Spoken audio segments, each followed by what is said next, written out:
Imagine you're all set to present your big idea, but someone shares it first. They've just stolen your thunder. This idiom is as dramatic as it sounds. Steal the thunder means to take credit for someone else's achievement or to overshadow them. It's a phrase that packs a punch in everyday conversation. The origin of this idiom is quite theatrical, dating back to the 1700s. It was first coined by playwright John Dennis. Dennis had created a thunder sound effect for his plays. After his play flopped, he discovered his sound effect being used in another production. Enraged, he exclaimed, "They will not let my play run, but they steal my thunder." This dramatic moment gave birth to the idiom we use today.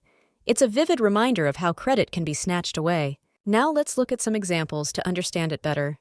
Imagine these in your daily conversations to feel the essence of the idiom. Example 1. During the meeting, Sarah presented the idea I've been working on for weeks. She completely stole my thunder. Example 2. Just as I was about to announce my promotion, Mark shared his news and stole my thunder. Example 3. I planned a grand surprise for her birthday, but her friend revealed it first, stealing my thunder. Example 4. The CEO was about to reveal the new product, but the press leaked the details, stealing the company's thunder. Example 5.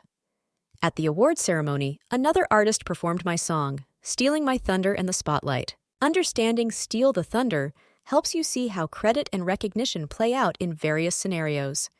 Use it wisely in conversations to express those moments when someone else takes the spotlight undeservedly.